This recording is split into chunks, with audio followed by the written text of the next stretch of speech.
Salut à tous, j'espère que tout le monde se porte bien.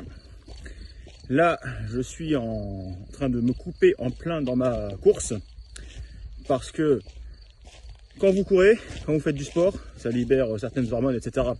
qui montent au cerveau, qui oxygènent le cerveau. Donc du coup, c'est un impact direct sur votre capacité d'analyse, de perception, de compréhension, de réflexion, etc.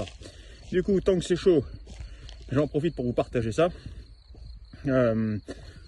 Pour ceux qui ont déjà cherché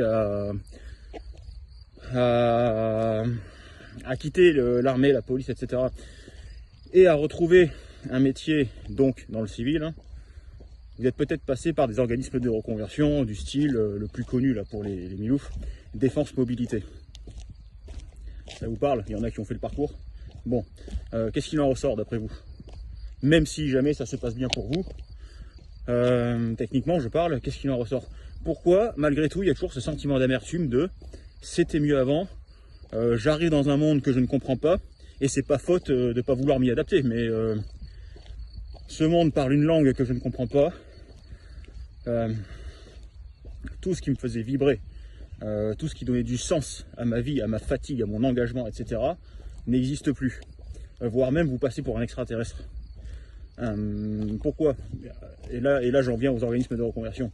C'est parce qu'en fait, vous êtes un soldat, un guerrier en manque d'action. En manque d'action, un guerrier qui sommeille, qui, entre guillemets, s'est éteint pour cadrer à un moule qui ne lui correspond pas, un moule de bien-pensance où il faut un CDI, la stabilité, être raisonnable. Donc, qu'on soit clair, être raisonnable, ça veut dire que tout va être chiant. Voilà.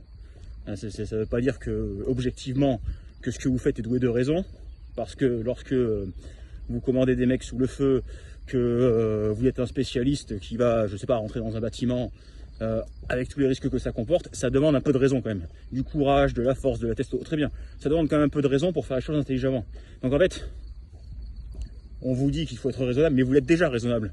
Non, ce qu'on ne vous dit pas, c'est que le cadre qu'on va vous imposer ne vous demande pas d'être raisonnable. Il vous demande de devenir chiant, de devenir éteint, de devenir frustré.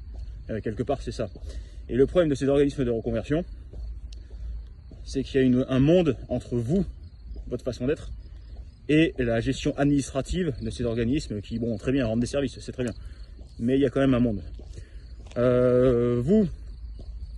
Vous avez un feu à l'intérieur de vous qui ne demande qu'à être exploité, exprimé. En revanche, les organismes de reconversion, eux, ils veulent vous rentrer dans des cases. Pas dans des cases, dans leurs cases à eux. Dans leurs cases, pas les vôtres. Vous voyez? Donc, tout ce qu'ils vont retenir, c'est « Ah, vous avez été chef de groupe, donc vous avez l'aptitude pour le travail en équipe. » Ben ouais, super. Mais